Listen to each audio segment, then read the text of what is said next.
Bonjour à tous les amis, j'espère que vous allez bien. Donc on se retrouve dans une nouvelle vidéo.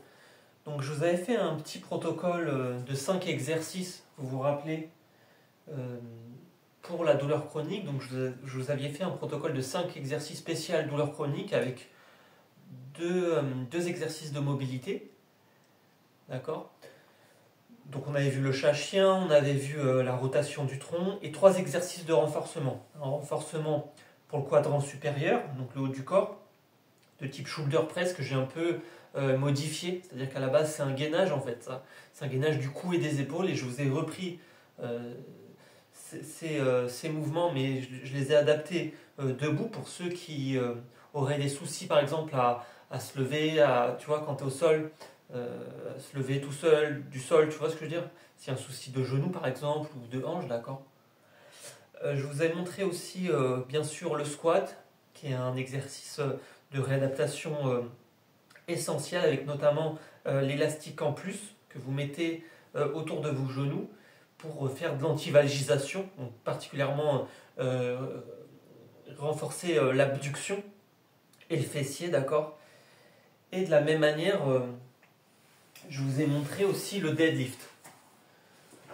Alors que le deadlift, et je vous ai montré aussi le deadlift. Et le deadlift, c'est un exercice pour garder votre contrôle postural. Et je vous ai dit, le contrôle postural, c'est une notion essentielle, c'est-à-dire garder votre alignement.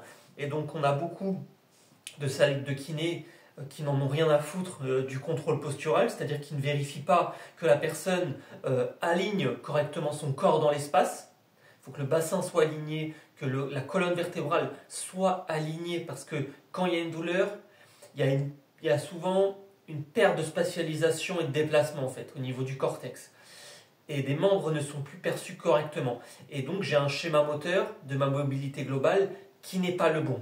Et donc je peux avoir une perte de conscience de lordose lombaire. C'est-à-dire qu'on doit avoir une position neutre. Le dos doit être en position neutre. Il faut que je sois physiologique. Ni trop en avant, ni trop en arrière. Il faut que je sois ni trop antéversé, ni trop rétroversé. Il faut que je sois neutre. Ma posture à moi. Et donc il faut s'aider du sol ou d'un balai ou d'un mur, etc. pour garder votre alignement. Il faut des repères, il faut des appuis.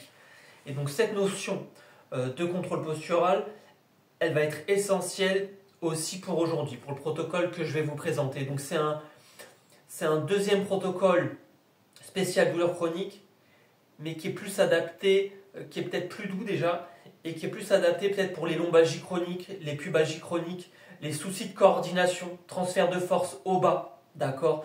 Je vous ai dit, vous avez deux types de pubalgie. La pubalgie football, vous êtes trop fort en bas. La pubalgie rugby, vous êtes trop fort en haut. Le résultat, c'est le même. Et dans une pubalgie, vous avez plusieurs déséquilibres possibles.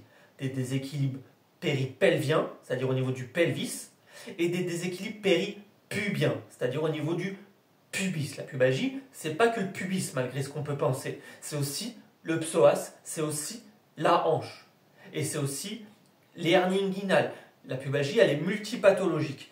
Et donc, si vous avez un souci dans la dynamique pelvienne sur le plan global, le cerveau n'arrive plus à faire ce transfert de force au bas. Et surtout, il va avoir ce qu'on appelle un retard de contraction du transverse. Donc je vous invite à regarder ma vidéo gainage et position neutre, d'accord, pour comprendre un peu plus ce que je vous explique. Le tronc, c'est le corps, c'est le centre, c'est le centre. Le noyau, c'est une notion essentielle, c'est le noyau. Il est juste au-dessus du nombril, ce noyau. Le centre de l'équilibre humain, il est au-dessus du nombril. Quand je lève mon bras, je vous ai dit à l'élévation de mon bras ou à la levée de ma jambe, le premier muscle qui se contracte, c'est le transverse.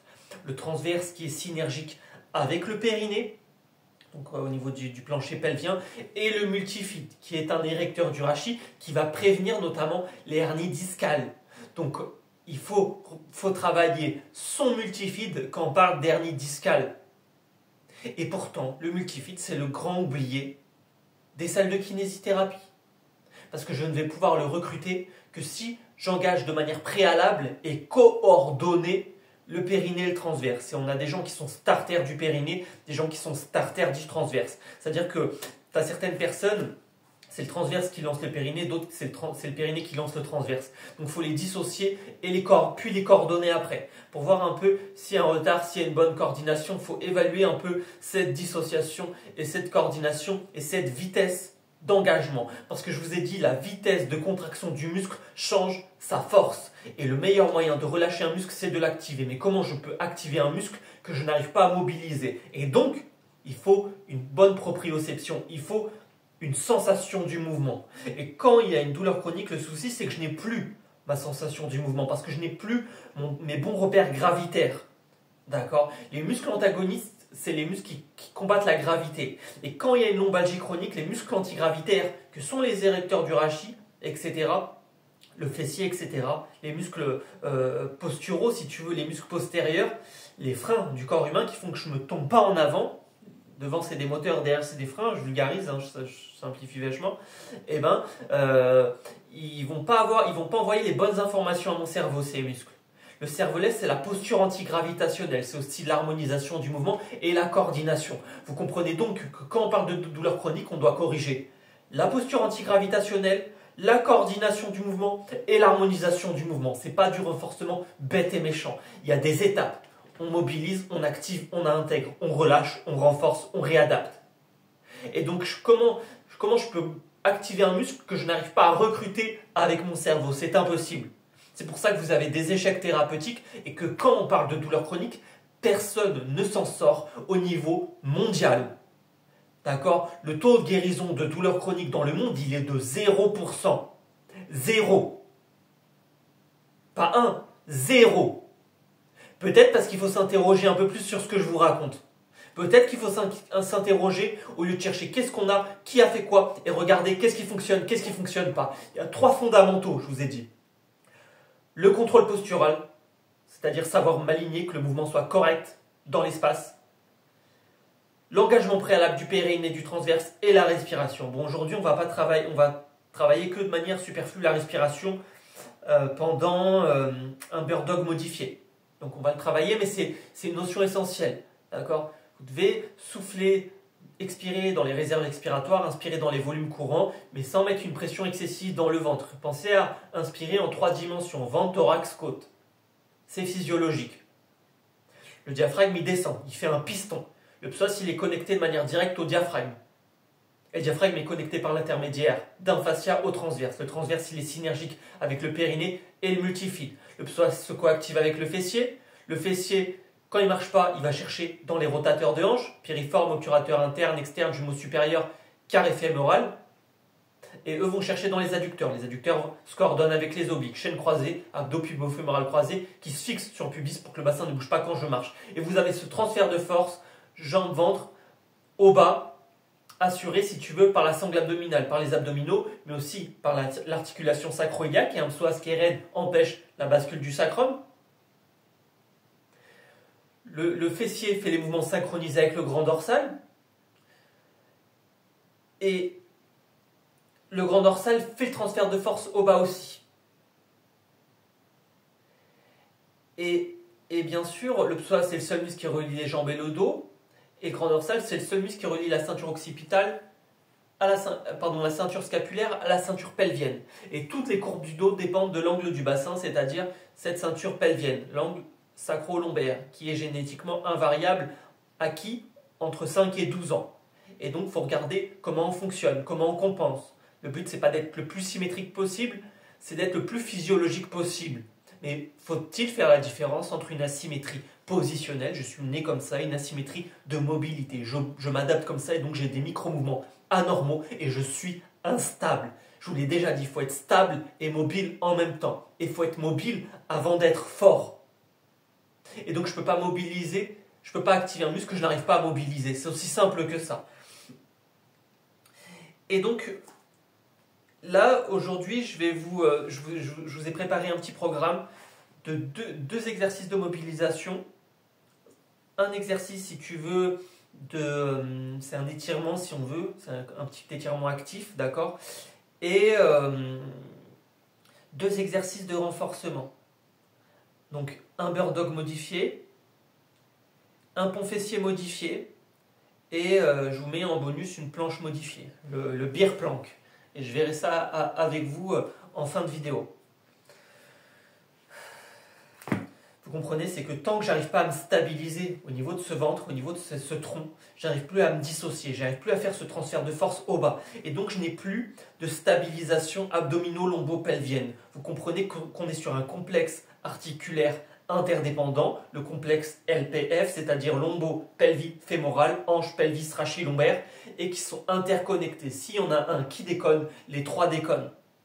Et qu'à la fin le cerveau ne sait plus c'est quoi l'ange gauche, c'est quoi l'ange droite, c'est quoi le bas du dos. Et vu que vous avez une interrelation articulaire entre la hanche et l'épaule, et entre l'épaule et le cou, vous merdez de la tête aux pieds. À la fin, le ventre, le centre, donc, n'arrive plus à répartir, si tu veux, les charges de manière correcte. Il n'arrive plus même dans son cerveau à s'organiser. Le cerveau n'arrive plus à s'organiser par rapport à cette gravité. Et vous avez ce qu'on appelle un terme que j'ai inventé, d'accord, qui n'existe pas et que j'ai publié en revue médicale scientifique indexé à comité de lecture sur Kern exactement, d'accord, si vous me cherchez. Donc c'est la revue Hegel qui est anciennement hébergée par le CNRS, d'accord, donc le directeur de publication c'est le docteur Vicari, et si j'ai réussi à publier c'est parce que j'ai eu un peu de soutien du docteur Philippe Malafos, d'accord, qui a écrit le grand manuel de réflexothérapie aux éditions Duno, qui est un ancien médecin ostéopathe qui est anciennement enseignant en faculté de médecine de neuroanatomie à Montpellier. Et lui, il a vu mon travail et il m'a dit, bah écoute Raph, t'es un bosseur, ça se voit, t'as des idées intéressantes et nouvelles à partager, fais 2 articles. Et donc j'ai écrit 2 articles que j'ai publiés fin 2023. Et je travaille en ce moment même sur 2 nouveaux articles que j'espère publier au plus tard l'année prochaine. Donc c'est sûrement une des dernières vidéos que je fais de l'année, je pense, hein, c'est sûrement une des dernières vidéos que je fais de l'année, parce que j'ai sorti beaucoup de contenu, et ça me prend du temps, et que c'est important que vous expérimentiez de votre côté, et rien ne remplace de toute façon une consultation en présentiel. Donc comme toujours, je vous invite à me consulter en présentiel. Donc si vous devez retenir une seule chose, c'est que avant de pouvoir faire des mouvements dynamiques avec de la vitesse, il faut déjà que je sois stable. On se doute que si je ne supporte pas la gravité debout, je ne vais pas la supporter. Tu vois ce que je veux dire ? Le problème du premier protocole que je vous ai fait, il est bien parce qu'il est standard. C'est-à-dire que c'est un protocole que je me suis inspiré des écoles du dos. Même s'il faudrait plus, selon moi, des écoles de la hanche. Parce que le dos, c'est pas vraiment le problème. Le problème, c'est le putain de bassin. Parce que la colonne vertébrale, il y a un socle. Et le socle, c'est le bassin qui maintient la colonne vertébrale. Donc les pieds, c'est un point fixe relatif. On voit que quand je ferme les yeux, le bassin, il oscille au-dessus des pieds comme un pendule inversé. Et donc le bassin, c'est un carrefour postural sous-estimé. Et que quand il y a une torsion pelvienne, c'est une pubalgie, si elle n'est pas physiologique. Et donc la moyenne pour diagnostiquer une pubalgie, c'est entre 6 semaines et 5 ans. Et là, je te donne une statistique suisse. Imagine une étude de 2014 qui a été publiée par RevMed, si j'ai bonne mémoire. Imagine la France, le nombre d'années. Moi, quand j'ai quelqu'un en cabinet, il me faut 15 minutes pour suggérer une pubalgie. Parce que je ne suis pas médecin, je ne peux pas poser de diagnostic, d'accord ? Donc je reste toujours dans mon cadre légal et je ne remplace pas la médecine allopathique. Je suis simplement complémentaire. Je sais, je suis obligé de vous dire ça, mais c'est comme ça. Parce que on n'est pas sur un souci de s'écasser, on est sur un souci d'intégration. Donc c'est pas qu'on peut plus, c'est qu'on a oublié. La douleur est un problème de mémoire. C'est pas que je peux plus, c'est que j'ai oublié, j'ai un souci de comportement, conditionné de manière réflexe par mon hippocampe qui a bugué. Donc mon hippocampe dans mon cerveau, qui est la mémoire de la spatialisation et du déplacement, qui se connecte avec le cortex qui lui fait l'évaluation de la douleur. Et ils n'arrivent plus à se parler. Et donc je n'arrive plus à créer des nouveaux circuits neuronaux et l'apprentissage devient impossible parce que je n'arrive plus à faire des nouvelles hypothèses, parce que le cerveau est un système heuristique qui fait des hypothèses et il teste, et la mémoire est prédictive, on pense le futur avec des souvenirs anticipés. Et donc il faut que je corrige mon nouveau schéma moteur, sinon je vais merder à l'infini. Donc au lieu de perdre votre temps dans des protocoles qui ne marchent pas, quand tu fais un protocole d'exercice pendant 1 mois et demi, 2 mois, si tu n'as pas de résultat, c'est que ce n'est pas la bonne méthode, c'est que ce n'est pas la bonne stratégie d'adaptation. Parce que 1 mois et demi, 2 mois, c'est le temps, avec un mouvement quotidien de 2-3 minutes par jour, c'est le temps d'ancrage cortical que le cerveau met à apprendre. S'il ne peut pas apprendre, c'est qu'il y a un souci au niveau de la fenêtre d'intégration. où le message de douleur n'est pas assez modulé, où j'ai pas la bonne sensation du mouvement, où je dors pas assez, où j'ai trop de stress, où j'ai un souci dans mon axe biologique ou mécanique ou biopsychosocial. Vous comprenez, une pathologie est toujours multifactorielle. Il faut donc avoir une approche multimodale parce que la douleur est encore plus qu'autre chose, multidimensionnelle, mécanique, inflammatoire, nociplastique, trois types. Trois types de douleurs, quatre causes d'origine fonctionnelle, c'est-à-dire qui ne se voient pas en imagerie. Et même si ça se verrait, la douleur n'a rien à voir avec la lésion tissulaire. C'est la douleur qui fait la tendinopathie, c'est pas la lésion. La douleur, c'est le cerveau, c'est la nociception. Il y a des ports d'entrée dans la douleur. On parle de neuromatrix, de théorie du get control. Le cerveau ne fait pas la différence entre la réalité et l'imagination. Donc imaginer une douleur, c'est déjà avoir mal.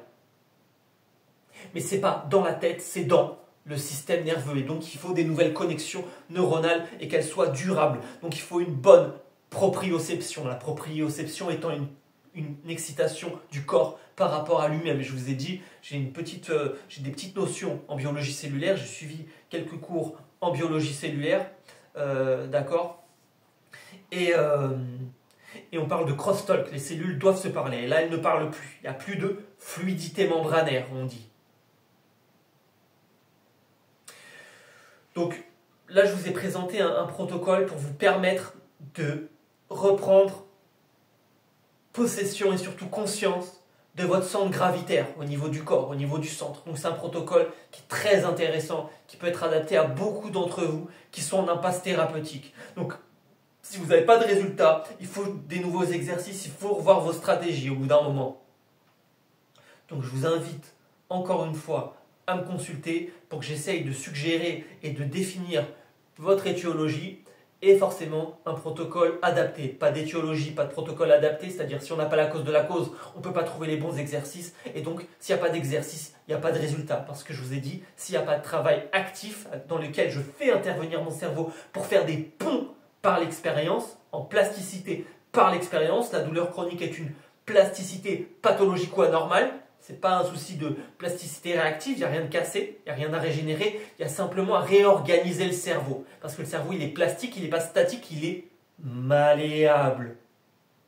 Et on a de la chance, il y a aussi une plasticité musculaire, avec des muscles mobilisateurs, des muscles stabilisateurs. Et donc aujourd'hui, c'est un exercice fait pour chercher ces muscles stabilisateurs. Et quand il y a une douleur chronique, il y a un rapport défavorable, il y a un ratio anormal en termes de type de fibre. Et donc le cerveau n'arrive plus à chercher les types lentes en fait. Il n'arrive plus à recruter les muscles posturaux qui me font ma stabilité. Et je vais toujours chercher dans les muscles superficiels pour faire le travail des profonds. Vous comprenez? J'arrive plus à recruter les bons muscles pour faire les bons mouvements. Pour faire face à cette putain de gravité. Et donc je suis en amyotrophie, je suis en faiblesse d'endurance. Donc ça c'est un protocole que j'ai fait, que j'ai inventé. Et que j'ai beaucoup travaillé pour vous le confectionner. Il est très très intéressant. C'est un protocole que vous verrez nulle part ailleurs sur YouTube. Hein. Il n'y a aucun doute là-dessus en fait. Hein. D'ailleurs, je me demande s'il y a une autre chaîne YouTube kinéostéo. Moi je ne suis pas kinéostéo, mais c'est pas la question. Kinéostéo, posturologue, avec des idées comme les miennes et avec des réflexions comme les miennes, où je pousse à vous faire douter pour que vous posiez les bonnes questions. Je vous ai déjà dit, la bonne question, c'est pas qu'est-ce qu'on fait quand on sait, c'est qu'est-ce qu'on fait quand on ne sait pas. C'est ça la vraie intelligence. Je vous invite à toujours vous recentrer et faire preuve d'ingéniosité, de créativité et de faire des essais et de faire des erreurs. C'est ça une réadaptation, c'est pas linéaire. Il y a des essais, il y a des erreurs. Le but, c'est de faire passer l'information dans le cerveau. Et quand c'est intégré, c'est intégré. On a repris les bons automatismes en neuromotricité. On peut progresser et aller vers la verticalité progressivement. Donc, premier exercice. Vous ne prenez pas la tête. Vous vous mettez comme ça. Vous pliez le genou légèrement. Vous le coincez derrière l'autre genou. Vous mettez votre main et vous tournez doucement. Donc, certainement certains le connaissent. Ici, j'étire mon fessier en fait. J'étire mon fessier, j'étire mon piriforme. Et je souffle. Donc votre buste ne bouge pas, il reste collé. Et vous mettez une résistance, si tu veux, à votre main contre votre genou. Et vous restez 30 secondes. vous essayez un peu de libérer la sacro-iliaque en fait. Ça, c'est le premier exercice. Étirement de la sacro-iliaque, d'accord. Voilà. Enfin, étirement, mobilisation de la sacro-iliaque, d'accord. Vous faites 30 secondes, vous changez de côté. Je plie ma jambe, je la cale sous l'autre genou et je fais une légère rotation. Moi, mon tronc, il reste collé. Mon épaule droite, elle reste collée au sol. Hein. Essayez de souffler pendant les étirements pour un peu aider la musculature à se recharger. Au mieux, je vous dis, faites des soupirs. Je vous l'ai déjà dit, le soupir, c'est une respiration qui est sous-estimée. Très bonne respiration, le soupir, pour le système nerveux. Tu vois, pour un peu relâcher le système nerveux, que le muscle, aider le muscle un peu à se relâcher, d'accord? Parce qu'il est figé un peu, il est tétanisé le muscle en fait, à force de stresser. Il est en paralysie par la peur. Hein. Donc vous faites un étirement doux et progressif. Donc vous faites 30 secondes deux fois par côté, vous changez, voilà, c'est cool, tu vois. Vous faites 30 secondes deux fois. Okay, tout le monde a compris et vous changez de côté. Voilà. D'accord? Deuxième exercice. Donc ça, c'est pour mobiliser un peu votre sacro-iliaque. Vous faites la même chose. Hop. Sauf que quand vous faites ça, ce côté-là, vous mettez... Vous faites la même chose si tu veux, mais... Je mets mon genou là. Je mets ma main sous ma tête. Et en fait, je bascule comme ça. Je bascule comme ça. Donc mon pied, il est derrière mon genou là. Tu vois, il est vraiment derrière, voilà. Vous mettez votre tête comme ça et avec votre main, vous mobilisez votre crête iliaque vers l'avant. Là, elle, je pousse vers là. Vous faites par exemple une dizaine de mouvements. Comme ça, vous mobilisez la sacro-iliaque. Et vous changez de côté. Donc celui-là est tout doux, aucun souci. Pareil, vous regardez, je prends ma jambe, je la mets dessous, je mets ma main sous ma tête, je fais une petite rotation du tronc, voilà, je me pose, hop, et je pousse ma crête iliaque vers l'avant. 1, 2, 3, 4, 5, 6, 7, 8, 9, 10. Voilà, tout simple les amis, je vous ai dit. Donc, nouvel exercice. Donc là, on arrive au troisième exercice. Vous prenez une petite dalle en mousse. Donc une brique de yoga, c'est un peu trop haut. Donc vous prenez une petite dalle en mousse, je sais pas, tu sais, c'est un peu comme les genouillères de yoga, là, tu vois, je dirais 5 cm d'épaisseur. Bon, moi, j'en ai pas aujourd'hui. Donc moi, ce que je prends, là, c'est un livre et j'ai mis simplement un plaid dessus pour faire comme une dalle en mousse, d'accord, on s'en fout. Et vous faites, tu te rappelles l'alignement du genou fonctionnel que je vous avais un peu expliqué avec le genou? Ben, c'est un peu pareil. C'est un peu pareil en fait. C'est que je me mets comme ça, et si tu veux, voilà. Voilà. Je mets mon genou gauche sur la dalle, je mets ma jambe droite devant, et j'essaye de garder mon bassin aligné, parce que quand le bassin est tordu, j'arrive plus à l'aligner. Et du coup, je me penche, je mets mon poids sur ma jambe droite avant. Je mets mon poids ici. Et le but, c'est de tirer, c'est que ça tire en fait dans la hanche. Donc le but, c'est de garder le bassin aligné. Si tu veux, faut pas qu'il parte comme ça, faut pas qu'il parte comme ça, ni comme ça, ni comme ça. Vous imaginez que vous avez un fil de fer le long de la colonne vertébrale et vous vous tenez bien droit. Vous mettez votre poids en avant, sur votre jambe avant, mais vous, au-dessus, vous restez bien droit. Et ça va étirer votre hanche. Donc c'est pour vous aider à étirer votre hanche. Donc c'est un étirement qui est actif, qui est très profond pour la hanche, qui est très très intéressant. Si j'aurais pas ma dalle en housse, j'irais pas dans la hanche en fait. J'irais plus dans l'aine, j'irais pas aussi profondément en fait. Au niveau tenseur du fascia lata, au niveau toutes les insertions hautes en fait. Au niveau du trochanter, tu vois ce que je veux dire? Au niveau de la capsule en fait, voilà, c'est le mot que je cherchais. Au niveau de la capsule articulaire, je réussirais moins à la mobiliser si j'avais pas ma dalle. La dalle, elle a l'air conne, elle est super importante. Donc vous mettez votre genou là, vous mettez votre poids devant, et vous essayez de vous pencher, vous mettez votre poids sur votre jambe droite en avant. Tu vois, j'essaye de mettre mon poids ici, mais en haut, je reste bien droit. Et n'hésitez pas, comme toujours, à mettre vos mains sur vos hanches et à vérifier votre alignement. Tu vois, essayez de garder votre bassin aligné tout en mettant du poids, de la force sur votre jambe droite. Donc celle-là. Pour moi, c'est celle-là.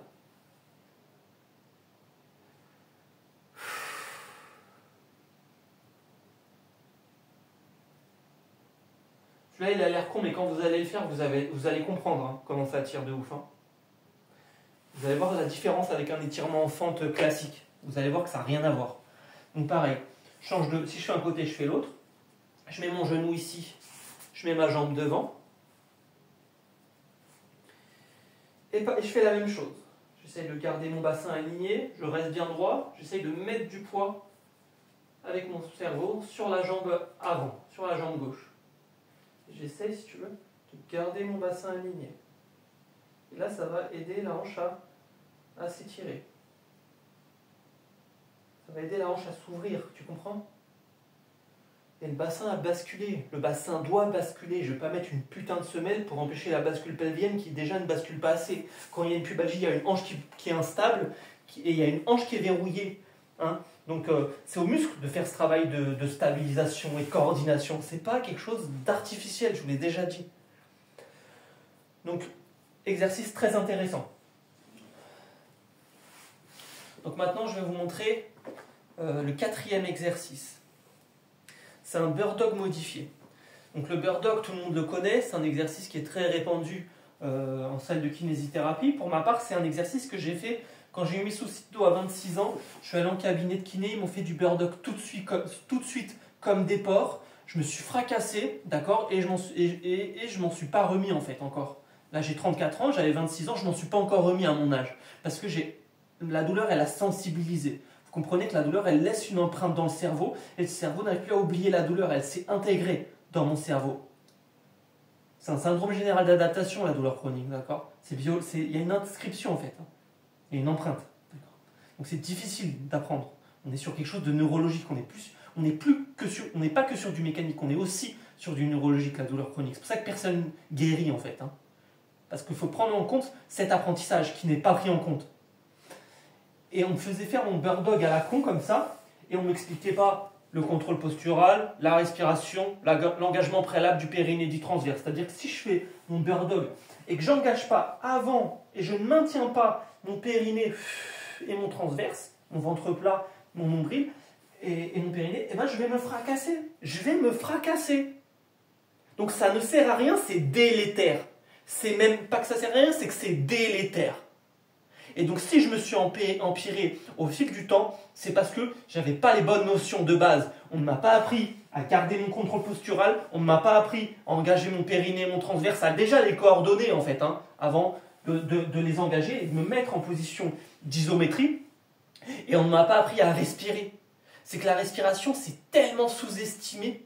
La respiration, c'est pas que la méditation, hein. La respiration, c'est fonctionnel, hein. Les orientaux disent la respiration, c'est la monture de l'esprit. Peut-être qu'ils en savent quelque chose et qu'ils ont une sagesse à nous apprendre aussi, occidentaux, butés qu'on est.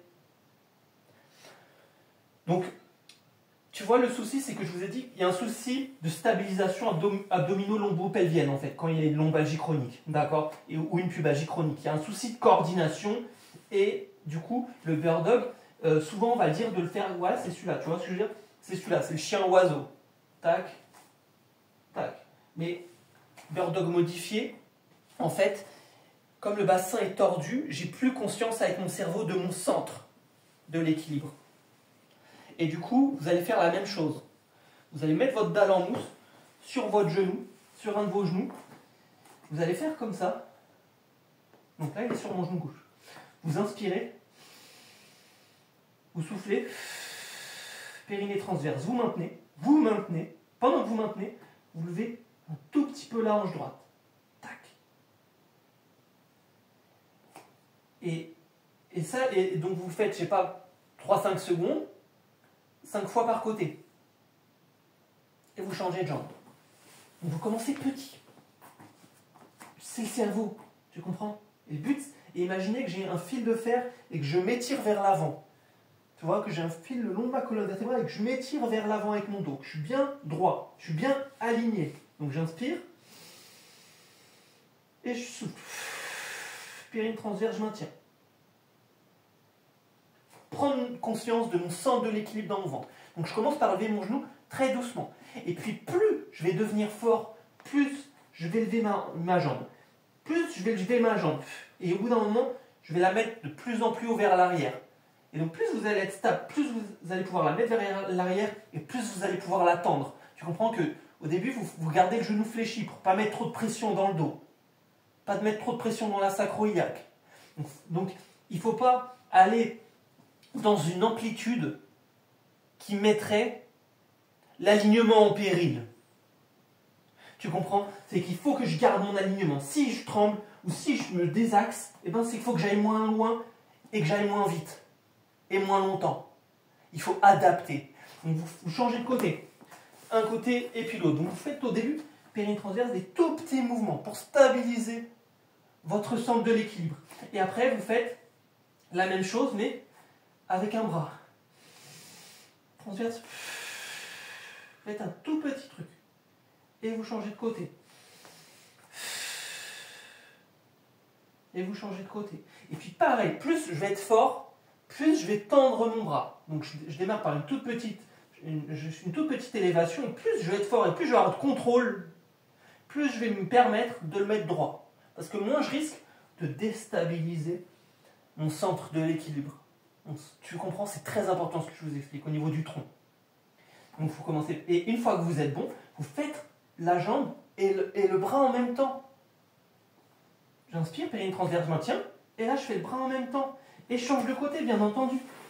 Et je mets la mousse sur mon autre genou, et je fais la même chose. D'abord lui, un peu lui, et puis en croisé.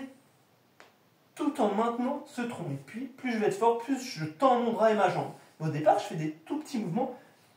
Tu vois, je dissocie. Ça, c'est ça, ça, c'est ça, ça, c'est ça. Un peu ça, un peu ça, un peu ça. En même temps. Et puis après, je vais de plus en plus loin.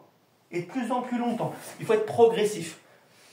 Donc, c'est un exercice très intéressant, celui-là. Mais pensez à vraiment sentir ce périnée monter, ce transverse monter. Il faut le coordonner pendant le gainage. Sinon, vous n'allez pas aller chercher la musculature profonde qui vont stabiliser. Et cette musculature profonde, le multifide notamment, stabilise chaque vertèbre. D'accord?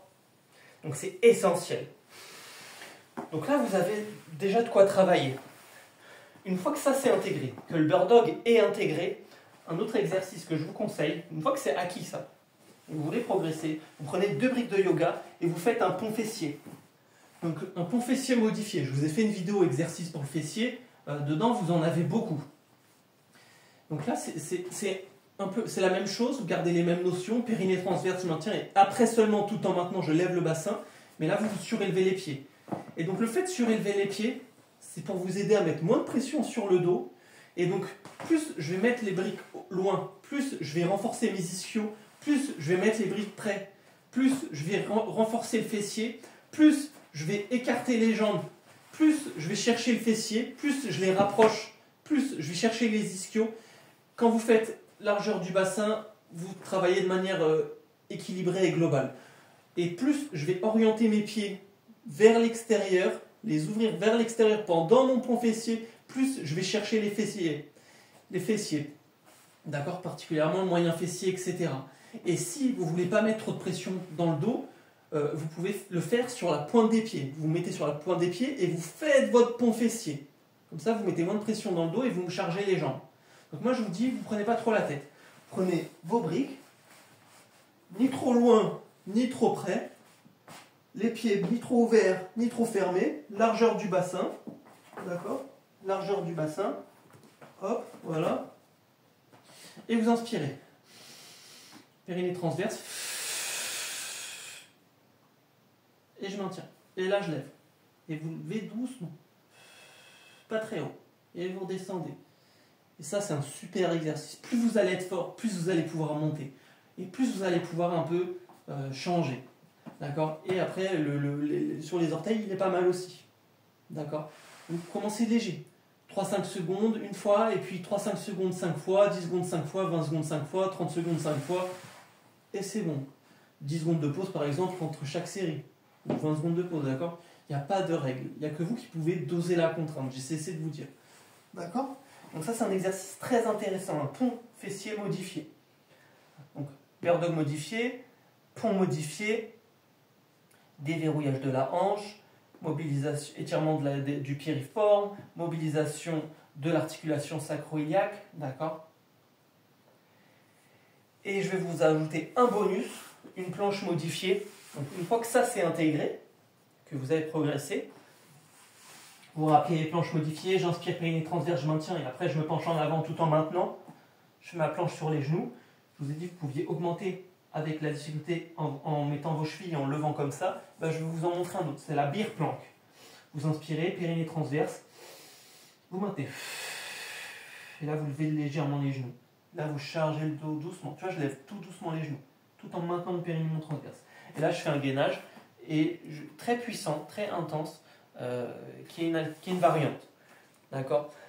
Donc j'espère que ça va vous aider les amis. Donc j'espère que ce protocole va vous aider parce qu'il est très intéressant, tu vois, de stabilisation et de coordination. Ça va rappeler au cerveau c'est quoi l'ange gauche, c'est quoi l'ange droite, c'est quoi le bas du dos, c'est quoi le bras droit, le bras gauche, etc. Ça va remettre de l'ordre un peu. Ça va remettre de l'organisation dans votre cerveau. Parce que la douleur c'est un problème de cerveau. D'accord. Donc je vous souhaite beaucoup de courage, abonnez-vous, likez, partagez, commentez. Je vous souhaite beaucoup de courage et comme toujours je vous dis bons exercices à tous.